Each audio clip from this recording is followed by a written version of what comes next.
প্রশাসনকে অনুরোধ করব, নিজের আইনের ভেতরেই আপনারা কাজ করবেন।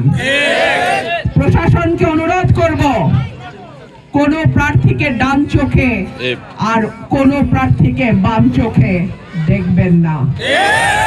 প্রশাসনকে অনুরোধ করব, বিনীতভাবে অনুরোধ করব, আইন সকলের জন্য সমান, আইনের প্রয়োগও যেন সবার ক্ষেত্রে সমান হয়।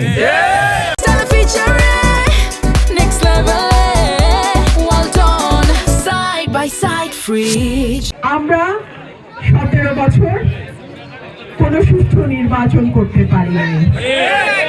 আমরা 17 বছর পছন্দের প্রার্থীকে ভোট দিতে পারি নাই।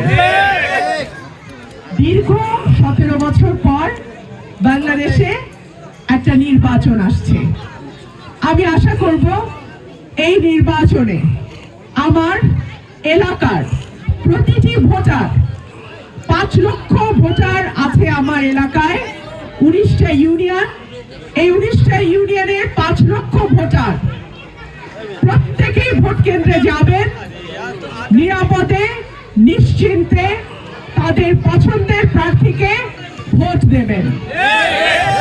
আমি আশা করব প্রশাসন, পুলিশ, আইন শৃঙ্খলা রক্ষাকারী বাহিনী, নির্বাচন কমিশন প্রত্যেকে যার যার জায়গা থেকে নিরপেক্ষভাবে একটা ভোটের পরিবেশ তৈরি করবে, যেই পরিবেশে যে কোনো দলের প্রার্থী এবং যে কোনো স্বতন্ত্র প্রার্থী নিরাপদে নিশ্চিন্তে লেভেল প্লেইং ফিল্ডের মধ্যে একটা নির্বাচন অনুষ্ঠিত হবে।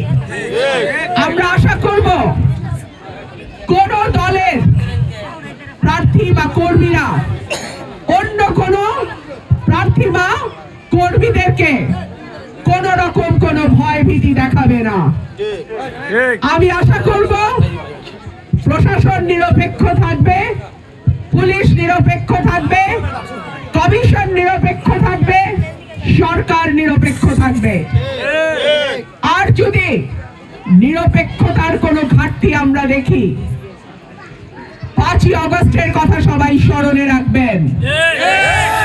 সারা বাংলাদেশে যেই 5ই আগস্ট হয়েছিল সেটা যে কোনো আসরেই কিন্তু হইতে পারে। খবরের কাগজ, নিখাত, নির্ভীক, নিরপেক্ষ।